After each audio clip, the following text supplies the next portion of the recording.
Hi dears, welcome back. അപ്പോൾ ഇന്ന് ഞാൻ വന്നിരിക്കുന്നത് നമ്മുടെ വീട്ടിലും അതുപോലെ തന്നെ പരിസരത്തൊക്കെ ശല്യക്കാരായ ഈ ഒരു എലികളെ തുരത്താൻ വേണ്ടിയിട്ടുള്ള അടിപൊളി റെമഡി ആയിട്ടാണ് കേട്ടോ. ഈ ഒരൊറ്റ കാര്യം നിങ്ങൾ ചെയ്താൽ മതി, പിന്നീട് വീടിൻ്റെ പരിസരത്ത് പോലും എലികൾ ഉണ്ടാവില്ല. അപ്പോൾ അതെങ്ങനെയാണ് എന്നുള്ളത് നമുക്കൊന്ന് കണ്ടു നോക്കാം. അതിന് വേണ്ടിയിട്ട് നമുക്കിവിടെ പൊടിയുപ്പാണെങ്കിലും കല്ലുപ്പാണെങ്കിലും ഉപയോഗിക്കാവുന്നതാണ് കേട്ടോ. ഈ ഒരു ഉപ്പ് വെച്ച് നമുക്ക് ഒരുപാട് കാര്യങ്ങൾ ചെയ്യാൻ വേണ്ടിയിട്ട് സാധിക്കും. നമ്മുടെ വീട്ടിലുള്ള പല്ലികൾ, അതുപോലെ തന്നെ കൊതുക്, അതുമാത്രമല്ല പാമ്പിനെയൊക്കെ നമുക്ക് ഈ ഒരു ഉപ്പ് വെച്ചുകൊണ്ട് തന്നെ നമുക്ക് തുരത്താൻ വേണ്ടിയിട്ട് സാധിക്കും കേട്ടോ.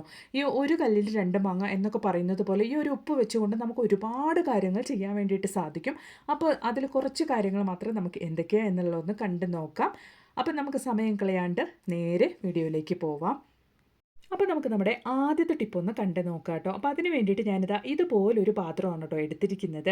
അതിലേക്ക് ഞാൻ ആവശ്യത്തിനുള്ള പൊടിയുപ്പാണ് ഇട്ട് കൊടുക്കുന്നത്. നിങ്ങളുടെ കയ്യിൽ കല്ലുപ്പാണെങ്കിലും ഉപയോഗിക്കാവുന്നതാണ്. അതിന് ശേഷം ഗ്രാമ്പുവാണ് ഞാൻ എടുത്തിരിക്കുന്നത്. അത് നമുക്ക് ആ ഒരു ഉപ്പിൻ്റെ മുകളിലേക്കായിട്ട് ഇതുപോലൊന്ന് വെച്ച് കൊടുക്കാം കേട്ടോ. ഈ ഒരു ഗ്രാമ്പുവിൻ്റെ സ്മെല്ല് ഒരുപാട് നേരത്തേക്ക് നമുക്ക് ലാസ്റ്റ് ചെയ്ത് നിൽക്കാൻ വേണ്ടിയിട്ടാണ് നമ്മൾ ഈ ഒരു ഉപ്പിൻ്റെ മുകളിലേക്കായിട്ട് ഈ ഒരു ഗ്രാമ്പു ഇതുപോലെ വെച്ച് കൊടുക്കുന്നത്. ഇപ്പോൾ മഴയൊക്കെ ഇടയ്ക്കിടയ്ക്ക് നമുക്ക് പെയ്യുന്നത് കൊണ്ട് തന്നെ വീട്ടിലൊക്കെ ചെറിയൊരു ദുർഗന്ധം, അതുപോലെ തന്നെ തുണികൾക്കിടയിൽ ഉണ്ടാകുന്ന ആ ഒരു ദുർഗന്ധമൊക്കെ നല്ല രീതിയിൽ ഉണങ്ങി കിട്ടാത്തതുകൊണ്ട് ഉണ്ടാകുന്ന ആ ഒരു ദുർഗന്ധമൊക്കെ പോക്കാൻ വേണ്ടിയിട്ട് നമുക്ക് ചെയ്യാൻ പറ്റിയ ഒരു അടിപൊളി റെമഡിയാണ് കേട്ടോ. അപ്പോൾ അതിന് വേണ്ടിയിട്ട് ചെറിയ തോതിൽ ഞാൻ കംഫർട്ടും കൂടെ എടുക്കുന്നുണ്ട്. ഈ ഒരു കംഫർട്ടും കൂടെ ഒഴിച്ച് കഴിയുമ്പോൾ നല്ലൊരു സ്മെല്ലാണ് കേട്ടോ അതിൽ നിന്ന് വരുന്നത്. നല്ലൊരു റൂം ഫ്രഷ്നറാണ് നമ്മളിവിടെ റെഡിയാക്കിയിരിക്കുന്നത്. റൂം ഫ്രഷ്നർ മാത്രമായിട്ടല്ല കേട്ടോ, ഇത് ബാത്റൂം ഫ്രഷ്നറായിട്ട് കൂടെ നമുക്ക് ഉപയോഗിക്കാവുന്നതാണ്. അതിന് ശേഷം ഈ ഒരു പാത്രത്തിൻ്റെ മുകളിലായിട്ട് ഇതുപോലെ ചെറിയ ചെറിയ ഹോൾസ് ഇട്ട് കൊടുക്കുക കേട്ടോ. ഇപ്പോൾ തന്നെ നല്ലൊരു സ്മെല്ലാണ് ഇതിൽ നിന്ന് വന്നുകൊണ്ടിരിക്കുന്നത്. ഈ ഒരു മഴക്കാലത്ത് വാർഡ്രോബിൽ തുണികളുടെ ഇടയിലായിട്ടും അതുപോലെ തന്നെ ബാത്റൂമിലും നമ്മുടെ ഡൈനിങ് ടേബിളിലൊക്കെ ആയിട്ട് നമുക്ക് നല്ലൊരു റൂം ഫ്രഷനായിട്ട് നമ്മുടെ കേർട്ടൻ്റെ ഒക്കെ പുറകിലായിട്ട് നമ്മൾ വെക്കുകയാണെങ്കിൽ എപ്പോഴും നല്ലൊരു സ്മെല്ല്, നല്ലൊരു പോസിറ്റീവ് വൈബോട് കൂടിയുള്ള നല്ലൊരു സ്മെല്ല് നമ്മുടെ വീട്ടിലുണ്ടായിക്കൊണ്ടേയിരിക്കും. ഉറപ്പായിട്ടും നിങ്ങളും ഇതുപോലൊന്ന് തയ്യാറാക്കി ട്രൈ ചെയ്ത് നോക്കുക കേട്ടോ. അപ്പോൾ ഇനി നമുക്ക് നമ്മുടെ അടുത്ത ടിപ്പ് ഒന്ന് കണ്ടു നോക്കാം. നമ്മളെപ്പോഴും കിച്ചണിൽ ജോലി ചെയ്തുകൊണ്ടേ ഇരിക്കുന്നത് കൊണ്ട് തന്നെ നമ്മുടെ കയ്യിൽ റഫ്നെസ് ആയിട്ട്, അതുമാത്രമല്ല ഇപ്പോൾ നല്ല തണുപ്പുള്ള സമയമായതുകൊണ്ട് തന്നെ ആ ഒരു റഫ്നെസ് ഒക്കെ കൂടി കാണും. അതുമൂലം തന്നെ നമ്മുടെ കൈയുടെ ആ ഒരു സോഫ്റ്റ്നെസ് ഒക്കെ പോകും. അപ്പോൾ ഇതുപോലെ നിങ്ങൾ ഇടയ്ക്കൊക്കെ ഒന്ന് ഈ ഒരു പൊടിയുപ്പ് ഉപയോഗിച്ച് ഇതുപോലെ കയ്യിൽ നല്ല രീതിക്കൊന്ന് അപ്ലൈ ചെയ്ത് കൊടുത്തിട്ട് ഇതുപോലെ ഒന്ന് സ്ക്രബ് ചെയ്ത് കൊടുക്കുകയാണെങ്കിൽ നമ്മുടെ ആ ഒരു കൈയിൻ്റെ സോഫ്റ്റ്നെസ് എപ്പോഴും പോലെ തന്നെ നമുക്ക് നിലനിർത്തി കൊണ്ടുപോകാൻ വേണ്ടിയിട്ട് സാധിക്കും. ഉറപ്പായിട്ടും ട്രൈ ചെയ്ത് നോക്കുക കേട്ടോ. അതിന് ശേഷം കുറച്ച് കോക്കനട്ട് ഓയിൽ നിങ്ങൾ അപ്ലൈ ചെയ്ത് കൊടുക്കുകയാണെങ്കിൽ നമ്മുടെ കൈകളൊക്കെ എപ്പോഴും നല്ല രീതിക്ക് സോഫ്റ്റ് ആയിട്ട് തന്നെ നമുക്ക് മെയിൻറ്റെയിൻ ചെയ്ത് കൊണ്ടുപോകാൻ വേണ്ടിയിട്ട് സാധിക്കും. ട്രൈ ചെയ്ത് നോക്കുക കേട്ടോ. അപ്പോൾ ഇനി നമുക്ക് നമ്മുടെ അടുത്ത ടിപ്പ് ഒന്ന് കണ്ടു നോക്കാം. ഇതുപോലെ നമ്മുടെ വീട്ടിൽ നമ്മൾ എന്തെങ്കിലും ഓയിൽ ഫ്രൈ ഒക്കെ ചെയ്ത് കഴിഞ്ഞാൽ നമുക്ക് ചെയ്യാൻ വേണ്ടി പറ്റിയ ഒരു അടിപൊളി ടിപ്പാണ് കേട്ടോ. അപ്പോൾ മെയിനായിട്ട് നമുക്ക് ഇതുപോലെ മീനൊക്കെ ഫ്രൈ ചെയ്ത് കഴിഞ്ഞാൽ ഉപയോഗിക്കാൻ വേണ്ടിയിട്ട് പറ്റിയ ഒരു അടിപൊളി ടിപ്പാണ്. അപ്പോൾ ഞാൻ മീനൊക്കെ പൊരിച്ചു കഴിഞ്ഞതിന് ശേഷം ഉണ്ടായിരുന്ന ആ ഒരു ഓയിലിൻ്റെ മുകളിലേക്കായിട്ട് ഇതുപോലെ ഉപ്പിട്ട് കൊടുക്കുന്നുണ്ട്.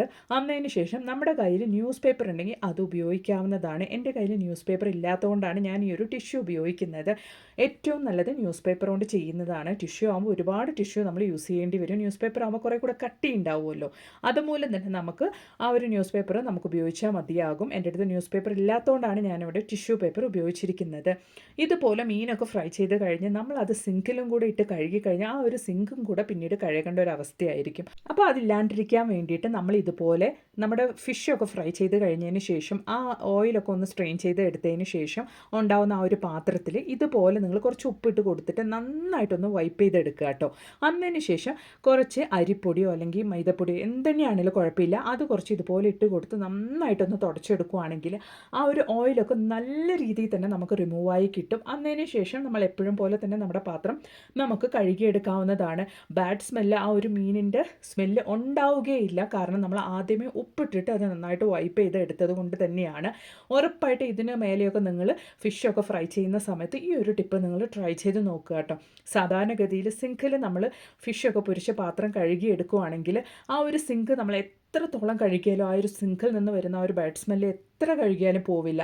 നിങ്ങൾ ഇതുപോലെ ചെയ്യുവാണെങ്കിൽ പിന്നീട് ആ ഒരു പ്രശ്നം തന്നെ ഉണ്ടാവില്ല കേട്ടോ. ഇപ്പോൾ മീൻ പൊരിച്ച പാത്രം മാത്രമല്ല, നമ്മൾ എന്ത് ഫ്രൈ ചെയ്ത പാത്രമാണെങ്കിലും ഈ ഒരു മെത്തേഡ് നിങ്ങൾ ട്രൈ ചെയ്യുവാണെങ്കിൽ നമുക്ക് സിങ്ക് വീണ്ടും വീണ്ടും കഴുകുന്ന ആ ഒരു പ്രശ്നം ഉണ്ടാവില്ല. സിങ്കിൽ നിന്ന് വരുന്ന ആ ഒരു ബാഡ് സ്മെല്ലിൻ്റെ പ്രശ്നം ഉണ്ടാവില്ല. ഇതുപോലുള്ള ഓയിലൊക്കെ പോയിട്ട് ആ ഒരു സിങ്കിൻ്റെ പൈപ്പിൽ അടഞ്ഞു കഴിഞ്ഞാൽ തന്നെ നമുക്ക് വേഗത്തിൽ തന്നെ നമ്മുടെ സിങ്കിൻ്റെ പൈപ്പ് ബ്ലോക്ക് ആയി പോകും എന്നുള്ള ആ ഒരു പ്രശ്നം പിന്നീട് ഉണ്ടാവുകയില്ല. സിങ്ക് ബ്ലോക്ക് ആവുക എന്നുള്ളൊരു പ്രശ്നം ഇതുപോലുള്ള ഓയിൽ ഐറ്റംസൊക്കെ നമ്മൾ കഴുകിയെടുക്കുന്നതുകൊണ്ടാണ് വരുന്നത്. ഓയിൽ പാത്രങ്ങളൊക്കെ കഴുകിയെടുക്കുന്നതുകൊണ്ടാണ് വരുന്നത്. അപ്പോൾ നമ്മൾ ഇതുപോലെ ചെയ്യുവാണെങ്കിൽ നമുക്ക് ആ ഒരു പ്രശ്നം ഉണ്ടാവുകയില്ല കേട്ടോ. നോക്കി എത്രത്തോളം ക്ലീൻ ആയിട്ടുണ്ട്. ഇനി ജസ്റ്റ് ഒന്ന് നമ്മൾ സാധാരണ നമ്മൾ വെസൽസ് വാഷ് ചെയ്യുന്ന ആ ഒരു ഡിഷ് വാഷോ എന്ത് തന്നെയാണെങ്കിലും നമ്മൾ യൂസ് ചെയ്ത് കഴുകിയെടുത്താൽ മാത്രം മതി കേട്ടോ. ഉറപ്പായിട്ടും നിങ്ങൾ ഇതുപോലൊന്ന് ട്രൈ ചെയ്ത് നോക്കുക. ഇഷ്ടപ്പെടുകയാണെങ്കിൽ മറക്കാണ്ടൊന്ന് ലൈക്ക് ചെയ്യുക കേട്ടോ. അപ്പോൾ ഇനി നമുക്ക് നമ്മുടെ അടുത്ത ടിപ്പ് ഒന്ന് കണ്ടു നോക്കാം. അതിന് വേണ്ടിയിട്ട് 2 ടീസ്പൂണോളം പൊടിയുപ്പ് ഞാൻ ഇട്ട് കൊടുക്കുന്നുണ്ട്. അതിന് ശേഷം നല്ല രീതിക്ക് ചൂടോടുകൂടിയുള്ള വെള്ളം നമുക്ക് ഇതിലേക്ക് ഒഴിച്ചു കൊടുക്കാം കേട്ടോ.